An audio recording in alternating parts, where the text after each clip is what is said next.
Son las 4 de la madrugada del 19 de mayo de 1536, y ustedes están dentro de una celda de la Torre de Londres. La mujer que van a ver morir en pocas horas no está durmiendo. Está de rodillas. Lleva más de 72 horas sin dormir de verdad, y acaba de pedir por segunda vez que le traigan el sacramento porque quiere jurar, frente a Dios y frente al hombre que la vigila desde el rincón, que es inocente. Ese hombre se llama Guillermo Kingston, y está tomando notas. Cada palabra que ella dice, cada gesto, cada risa nerviosa, la va a escribir en una carta que enviará esa misma tarde al hombre que ordenó su muerte. Porque lo que ustedes probablemente creen que saben sobre la ejecución de Ana Bolena es la parte limpia. La espada, el golpe. La reina de Inglaterra decapitada en un solo movimiento por un verdugo francés traído, específicamente desde Calais. Eso es cierto. Pero eso no es la historia enfermiza. La historia enfermiza son las horas anteriores. Y son enfermizas por 3 razones concretas, que la mayoría de los libros suavizan o esconden. La primera, hay evidencia sólida de que la espada del verdugo ya estaba cruzando el Canal de la Mancha mientras el jurado todavía debatía el veredicto. En otras palabras, la decisión de matarla se había tomado antes del juicio. El juicio fue teatro. La segunda, su ejecución fue pospuesta al menos una vez. Ana se despertó un día entero preparada para morir. Se vistió, rezó, se despidió mentalmente de su hija de 2 años, y nadie vino a buscarla. Tuvo que vivir su propia muerte 2 veces. Y hay una tercera cosa, un detalle sobre el momento exacto del golpe. Un truco calculado que el verdugo usó con ella. Que cuando lo entiendan les va a costar respirar. En aproximadamente 26 horas, contadas desde este momento, Ana Bolena estará muerta. En el tiempo que muchos de ustedes tardan en terminar una semana de trabajo, una reina de Inglaterra pasará del trono a una caja de flechas sin tapa. Si les fascinan las historias no contadas de los momentos más oscuros de la realeza europea, denle like a este video y suscríbanse.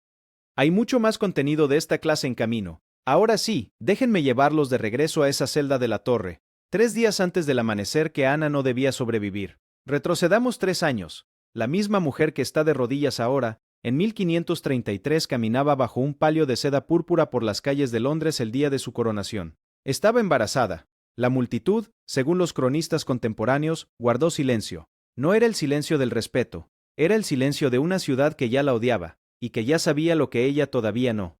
Ana Bolena tenía en ese momento unos 29 años. Educada en la corte francesa, políglota, lectora de teología reformada en un país que aún era católico, ambiciosa hasta el escándalo. Había esperado 7 años a Enrique VIII. 7 años de cartas, promesas y rupturas diplomáticas que dividieron a Inglaterra de Roma. Para 1536, cuando comienza esta historia, Ana tiene aproximadamente 35 años y una hija de 2 años a la que apenas verá otra vez. Una niña llamada Isabel, que un día será reina. Enrique ya no la mira. Ese es el hecho central, el que dispara todo lo demás. La ha reemplazado en su afecto por una dama de compañía silenciosa, obediente, dócil. Exactamente lo opuesto a Ana. Se llama Juana Seymour. Enrique quiere una salida. En la corte Tudor, cuando el rey quiere una salida, alguien tiene que morir. Fíjense en el tiempo. Enrique VIII estuvo casado con Catalina de Aragón durante 24 años. Con Ana Bolena apenas 3. Con Juana Seymour 1.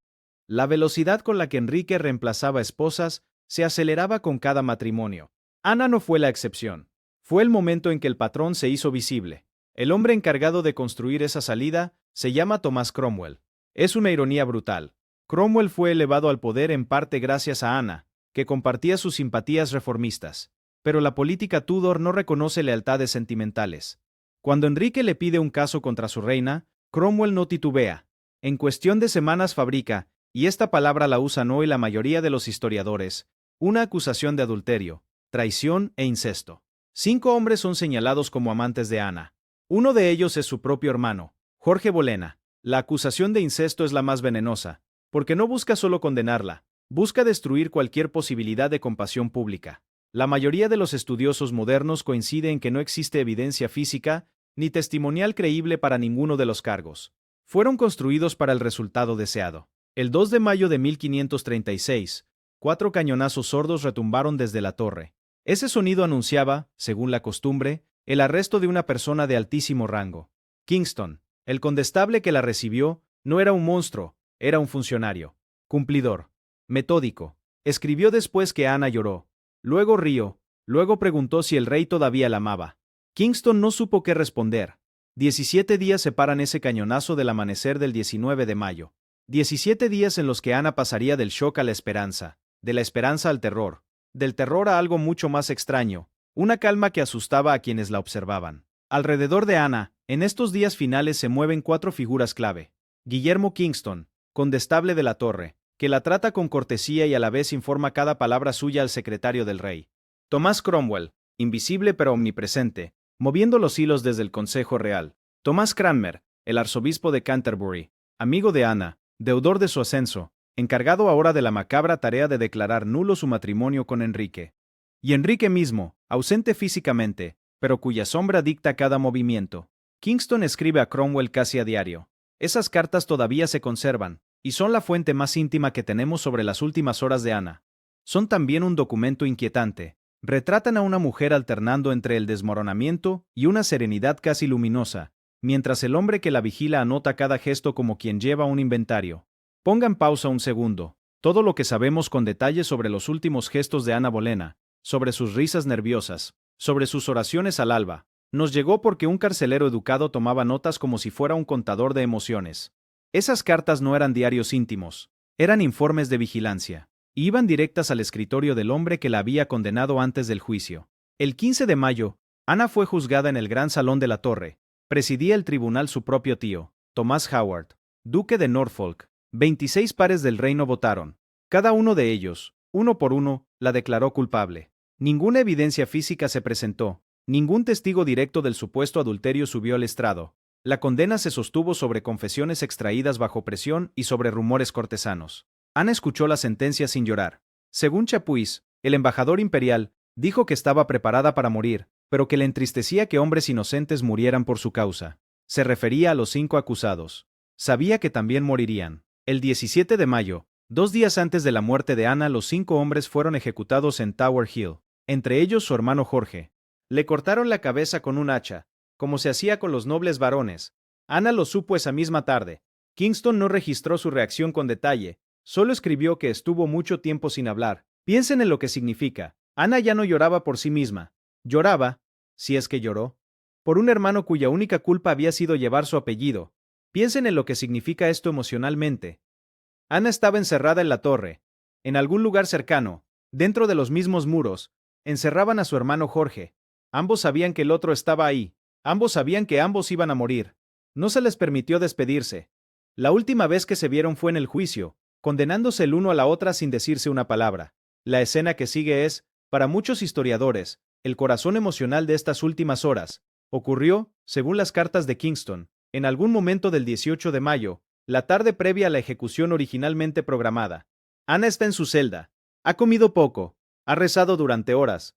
Kingston entra, él mismo lo cuenta, para informarle formalmente que morirá al amanecer siguiente. Y aquí es donde ocurre algo que ningún manual sobre reinas destronadas te prepara para leer. Ana se ríe. No una risa de locura. Una risa nerviosa. Casi divertida. Levanta las manos, se rodea el cuello con los dedos, y le dice a Kingston. Las palabras están registradas en su carta a Cromwell del 18 de mayo. Escuché decir que el verdugo es muy bueno, y yo tengo un cuellito pequeño. Y vuelve a reír.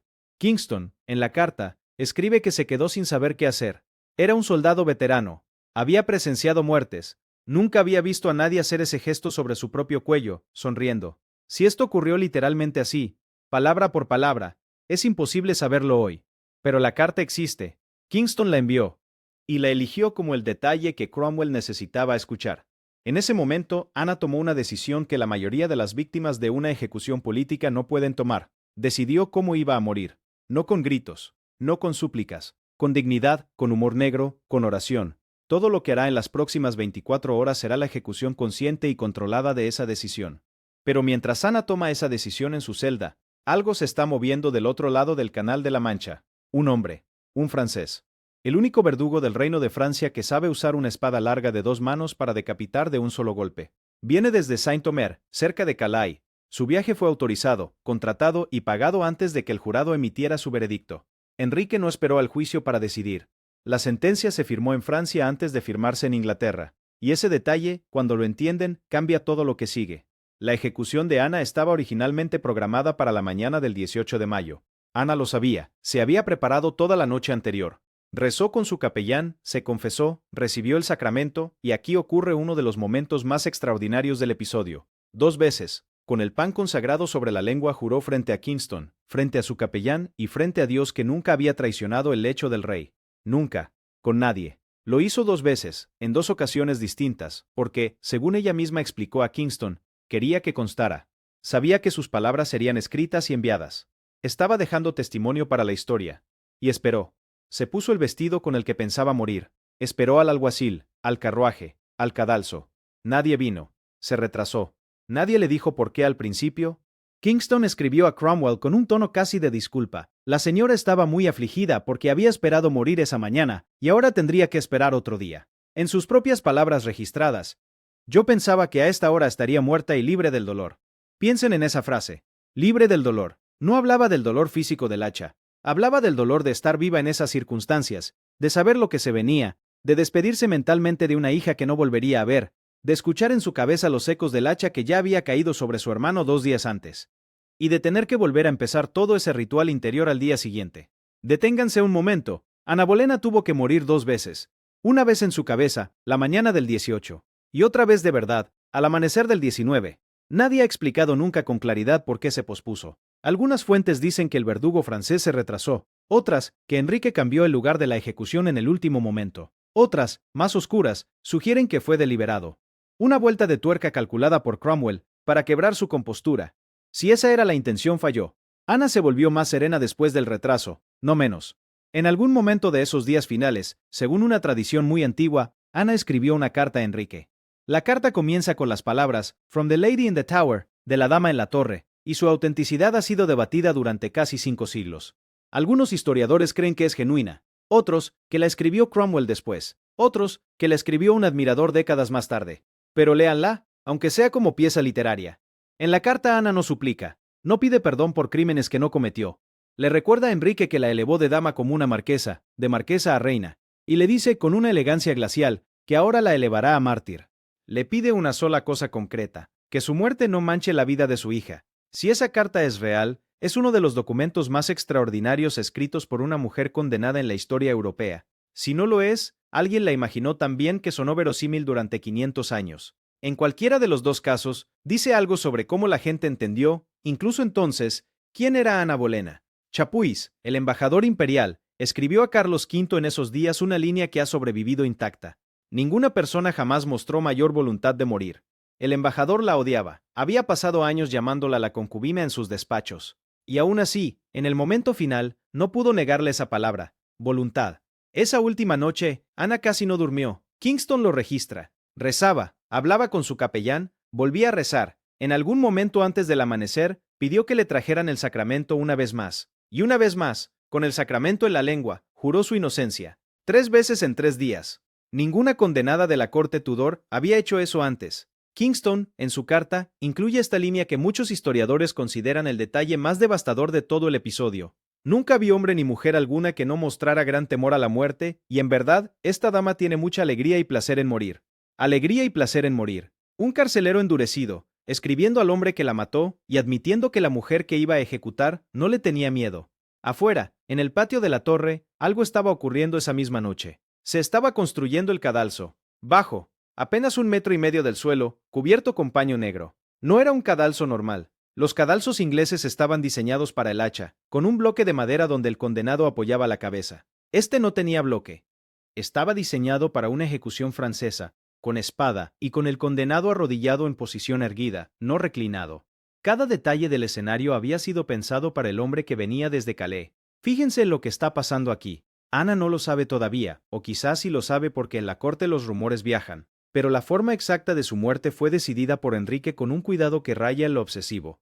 Trajo al verdugo más caro y más preciso de Europa, mandó construir un cadalso especial, cambió la forma de la ejecución de hacha-espada. Todo para asegurar que la muerte fuera limpia, rápida, digna. La pregunta es, ¿por qué? ¿Amor residual? ¿Culpa? ¿O calculó que una ejecución brutal habría manchado su propia imagen? La respuesta importa. El sol salió sobre Londres el 19 de mayo de 1536 alrededor de las 5:15 de la mañana. Ana ya llevaba horas despierta. Se vistió con cuidado. Un vestido gris oscuro, de damasco, un manto de armiño sobre los hombros. El armiño era el símbolo de la realeza, y ella lo usó ese día con una intención inequívoca. Hasta el último minuto la mujer que ejecutaban seguía siendo la reina de Inglaterra. En la cabeza, una cofia inglesa, no la francesa que había puesto de moda en la corte durante años. Detalle político también. Eligió morir vestida como una inglesa. Recogió su cabello para dejar el cuello descubierto. Ese gesto, recoger el propio cabello para facilitar la propia decapitación, es uno de los más silenciosos y terribles de todo el episodio. A las 8 de la mañana, el alguacil vino a buscarla. Junto a él, 4 damas de compañía. Salieron de la celda, cruzaron el patio interior de la torre. Ana caminaba erguida, respondiendo con calma a las oraciones del capellán. Alrededor del cadalso, esperaba una multitud reducida. Enrique había prohibido el acceso al público general. Nobles, funcionarios, embajadores, y en el centro, cubierto con una capucha negra, sin identificarse, el hombre de Santomer. Su espada, dicen las crónicas, estaba escondida bajo la paja del cadalso. Ana no la vería nunca, y ese es exactamente el detalle enfermizo que faltaba explicar. Ana subió los 4 escalones del cadalso apoyada, según las crónicas, únicamente en su propia mano. No temblaba. Chapuis, que estaba presente, lo anotó esa misma tarde. Caminó como si fuera una fiesta. Es una frase incómoda, brutal, pero es la que él eligió. Sobre el cadalso, la esperaban el verdugo francés, encapuchado, silencioso, apoyado en algo que parecía ser un montón de paja, sus 4 damas de compañía, y un pequeño grupo de funcionarios. Entre el público inmediato estaban Cromwell y el duque de Suffolk, cuñado del rey. Enrique no había venido, y no vendría. Recuerden los 5 cuerpos aún calientes en Tower Hill, entre ellos el de su hermano. Recuerden a Kingston observando, escribiendo mentalmente ya la carta que enviaría esa tarde. Recuerden a la niña de 2 años que en ese momento estaba en Hunsdon, cuidada por institutrices, sin saber que a más de 50 kilómetros de distancia su madre subía a un cadalso. Recuerden esta imagen. Una mujer subiendo 4 escalones hacia su propia muerte, sonriendo a la multitud, saludando con la cabeza a personas conocidas entre los asistentes, como si estuviera entrando a un baile en Whitehall. Chapuis, que la odiaba, escribió que nunca vio a nadie caminar hacia la muerte con menos miedo. Esa fue su venganza silenciosa. Negarles el espectáculo del terror que habían venido a ver. En ese primer momento sobre la plataforma, según Lancelot de Carles, un poeta francés que estaba en Londres y que escribió una crónica en verso pocos meses después, Ana miró a la multitud y susurró: «Dios, ten piedad de mi alma». Después giró la cabeza brevemente, buscó con la mirada a sus damas y les hizo un gesto. «No lloren». La orden más difícil que dio ese día. Las damas asintieron. Ninguna cumplió esa orden. El verdugo se acercó a Ana. Se arrodilló brevemente. Le pidió perdón. Es la costumbre francesa. El verdugo pide perdón a su víctima antes de ejecutarla. Ana le concedió el perdón. Sacó de su bolsa una pequeña cantidad de monedas, el pago tradicional para el verdugo, algo así como una propina macabra, y se las entregó. Todo esto está en el registro de Kingston. Y aquí, antes del discurso, hay un detalle que los cronistas mencionan casi de pasada, pero que congela la sangre cuando uno lo piensa. El verdugo llevaba puestos zapatos de suela blanda, para no hacer ruido al moverse por el cadalso, para que Ana no pudiera oírlo acercándose. Era costumbre que los condenados de la nobleza inglesa pronunciaran unas palabras finales al pie del hacha. Se esperaba de ellos que reconocieran la justicia del rey, que pidieran perdón por sus pecados reales o inventados, y que exhortaran a la multitud a ser leal a la corona. Era, en esencia, un guión. El último guión que la corona te obligaba a recitar. Ana lo recitó, pero lo recitó a su manera. Se dirigió a la pequeña multitud y dijo, aproximadamente, estas palabras, conservadas en versiones concordantes por al menos 3 cronistas independientes. Buenos cristianos, he venido aquí a morir, porque conforme a la ley, y por la ley, he sido juzgada a morir, y por lo tanto no diré nada contra ella. No he venido aquí a acusar a nadie, ni a hablar de aquello por lo cual he sido acusada y condenada. Pero ruego a Dios que salve al rey, y le conceda largo tiempo para reinar sobre ustedes, porque un príncipe más suave y más misericordioso nunca ha existido. Para mí siempre fue un dulce y soberano señor. Si alguno quiere ocuparse de mi causa, le pido que juzgue lo mejor. Y así los dejo, y me despido del mundo, y de todos ustedes, y les pido de corazón que oren por mí. Oh Señor, ten piedad de mí. A Dios encomiendo mi alma. Analicen ese discurso. Es una obra maestra de doble filo. Elogia al rey, el príncipe más suave y misericordioso, con una ironía que cualquier oyente de esa mañana pudo captar. No confiesa nada, no niega nada explícitamente, pero al decir no hablaré de aquello por lo cual he sido acusada, está diciendo, en el código cortesano de la época, que las acusaciones no merecían ser dignificadas con una respuesta. y encomienda su alma directamente a Dios sin pasar por el rey ni por la iglesia de Enrique. Es una jugada teológica y política precisa. Lo que Ana no dijo en ese discurso es tan importante como lo que dijo. No mencionó a su hija. No mencionó a su hermano. No mencionó a los otros 4 hombres ejecutados. No mencionó a Juana Seymour. No mencionó a Cromwell. Cada silencio fue una elección. Y por cierto, el verdugo francés, el hombre de Saint-Omer, cobraría por este trabajo alrededor de 24 libras, una suma astronómica para la época, equivalente a lo que un artesano cualificado ganaría en varios años. Enrique pagó ese precio sin protestar. Ana acaba de terminar su discurso. En cualquier ejecución normal, este es el momento en que el condenado se arrodilla frente al bloque, apoya el cuello y espera el hacha. Pero esta no es una ejecución normal. Aquí no hay bloque, no hay hacha. El verdugo está detrás de Ana, en algún lugar del cadalso, y ella no sabe exactamente dónde. Lo que viene ahora es la parte que la mayoría de los libros de historia no cuentan con detalle. Presten atención, aquí está el detalle enfermizo que prometí en el hook. Presten mucha atención, porque este es el momento sobre el cual gira todo el título de este video. Cuando el condenado sube a un cadalso equipado con hacha y bloque, sabe exactamente qué va a pasar. Se arrodilla, apoya la cabeza, cierra los ojos, espera el golpe. El terror es horrible, pero es predecible. Ana Bolena no tuvo esa cortesía macabra. La ejecución con espada, al estilo francés, requiere que el condenado permanezca arrodillado pero erguido, con el cuello estirado, sin apoyo. La espada larga de 2 manos gira en un arco horizontal a la altura del cuello. Para que ese golpe sea limpio, el condenado debe estar completamente inmóvil. Un movimiento de la cabeza en el segundo equivocado, y el golpe no separa el cuello. Lo destroza. Las damas de compañía se acercaron a Ana. Le retiraron el manto de armiño, le quitaron la cofia, le ofrecieron un pañuelo para vendarle los ojos. Ana lo aceptó ella misma. Se lo ató sola.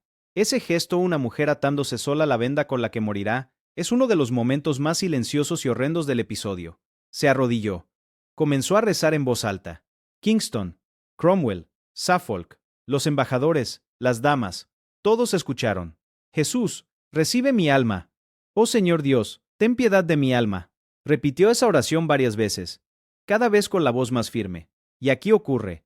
El verdugo de Saint-Omer, según el relato que ha sobrevivido a través de varias fuentes concordantes, incluida la crónica de Lancelot de Carles y despachos posteriores, hizo algo deliberado, calculado, casi caritativo en su crueldad.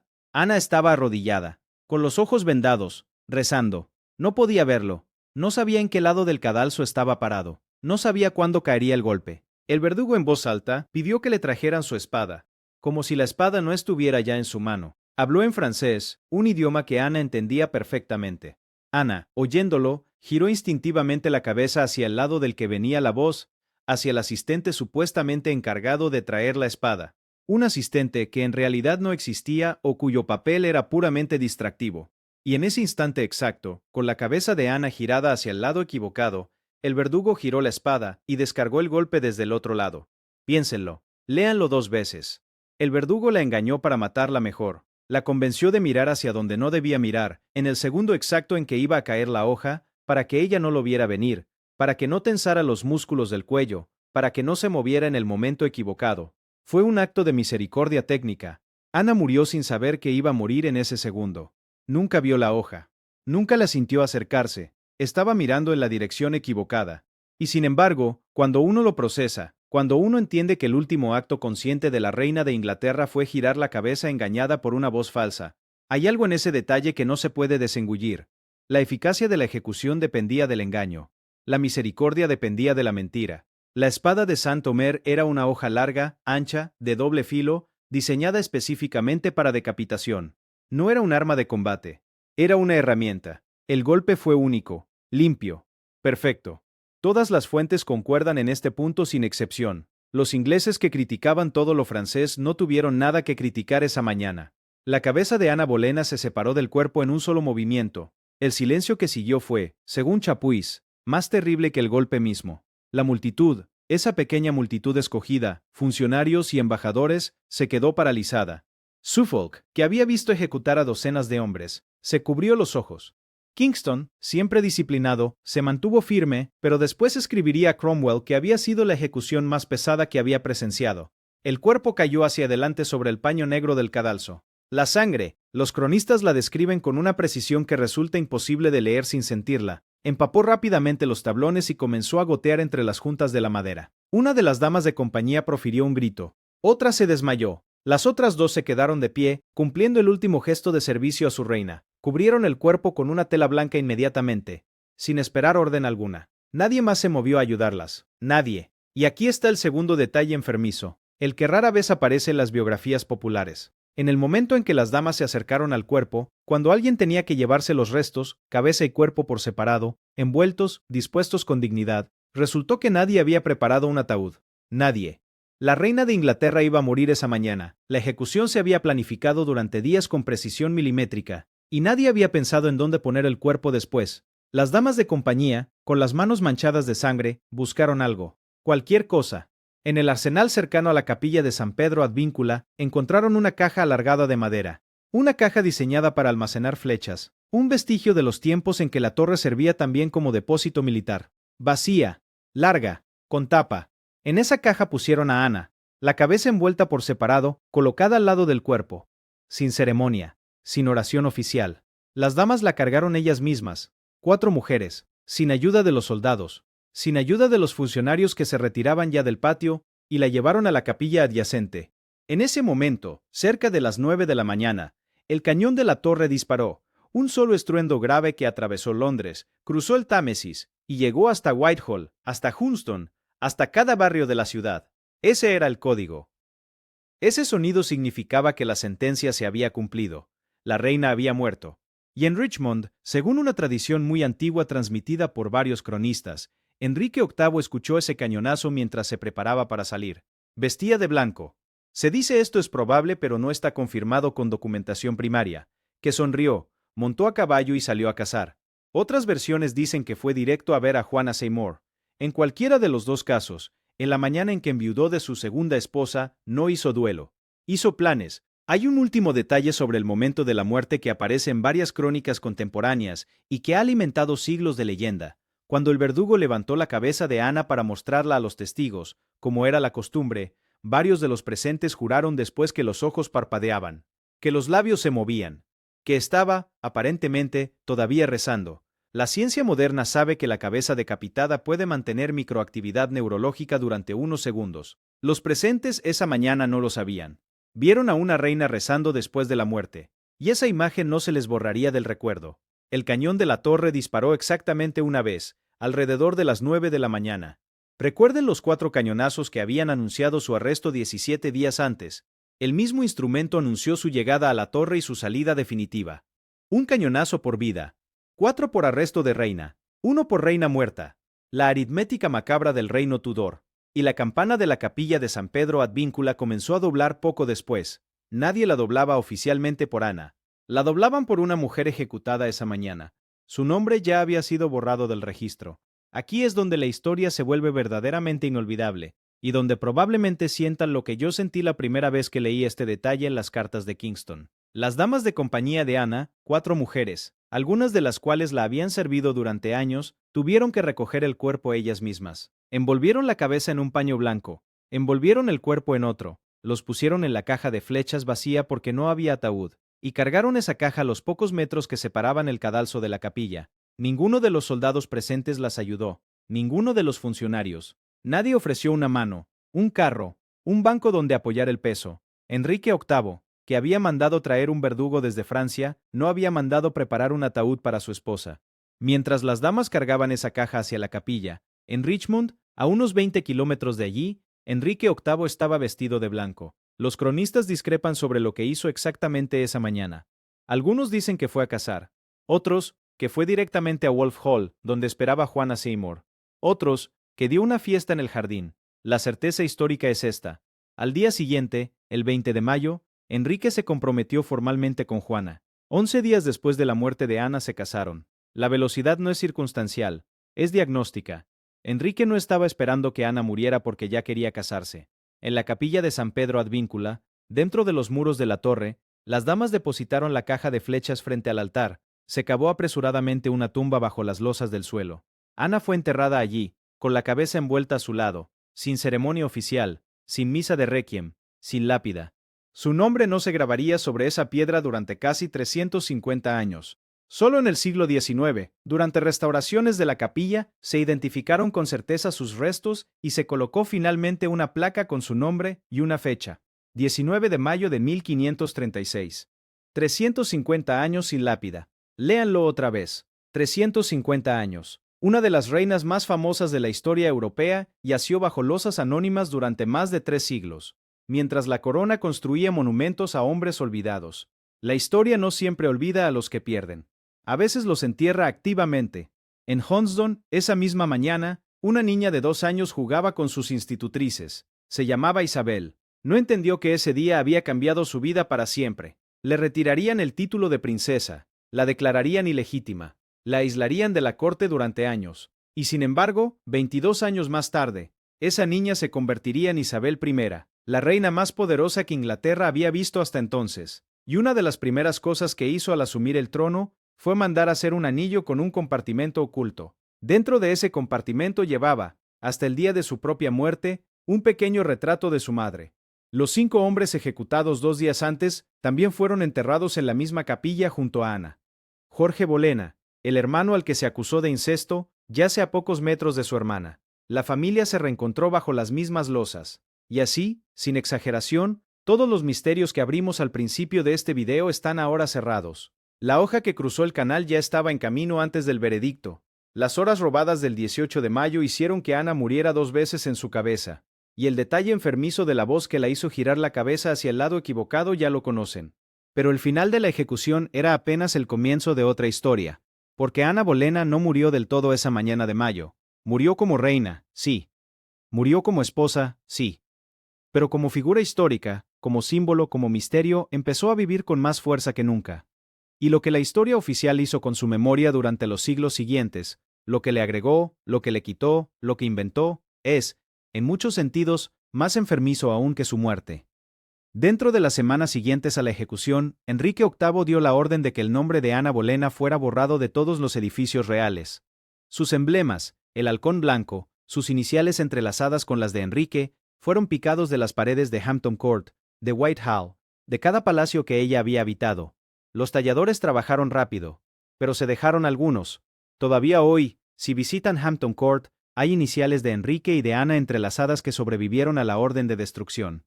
El olvido nunca es completo. 11 días después de la ejecución, Enrique se casó con Juana Seymour. 11. En muchos reinos europeos de la época, ni siquiera se completaba el luto formal por un pariente lejano en 11 días. Enrique no fingió duelo. Ni siquiera lo intentó. Juana le daría el hijo varón que él necesitaba, el futuro Eduardo VI, y moriría de complicaciones del parto poco más de un año después. Y aquí está lo que la mayoría de las biografías tradicionales no les cuentan con la fuerza que merece. Casi todo lo que creemos saber sobre la maldad de Ana Bolena, sobre su ambición desmedida, sobre su carácter manipulador, proviene de una sola fuente hostil, los despachos del embajador imperial Eustace Chapuis, que la odió durante toda su vida, la llamó la concubina durante años, y escribía cada línea sobre ella pensando en cómo agradar a Carlos V, sobrino de Catalina de Aragón. Más de la mitad del retrato negativo histórico de Ana Bolena viene del hombre que la llamó concubina durante años, y que tenía el motivo más poderoso posible para destruir su memoria.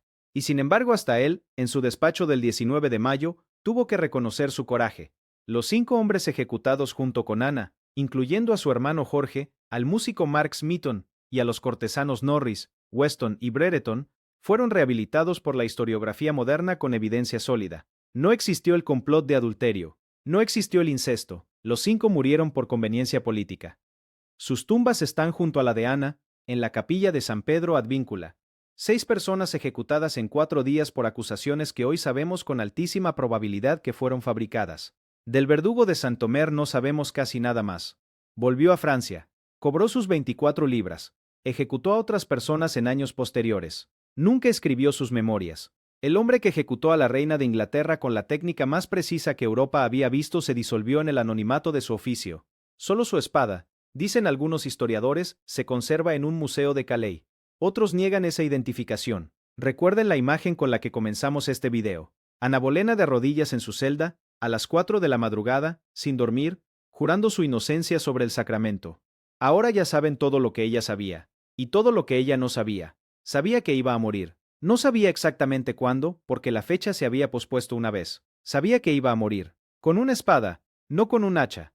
No sabía que el verdugo la engañaría para matarla mejor. Sabía que Enrique la había abandonado. No sabía que estaría vestido de blanco esa misma mañana. Las palabras que eligió no decir en el cadalso pesan tanto como las que dijo. Y juró 2 veces sobre el pan consagrado que era inocente. La historia oficial dice que Ana Bolena fue ejecutada el 19 de mayo de 1536 por adulterio y traición. La verdad es más incómoda, más manipulada, más humana. Fue asesinada judicialmente por un rey que quería casarse otra vez, con la cooperación de un ministro que le debía todo, y con la precisión técnica de un extranjero pagado para no fallar. Si les llegó esta historia, suscríbanse. Hay muchas más figuras de la historia que merecen esta clase de mirada.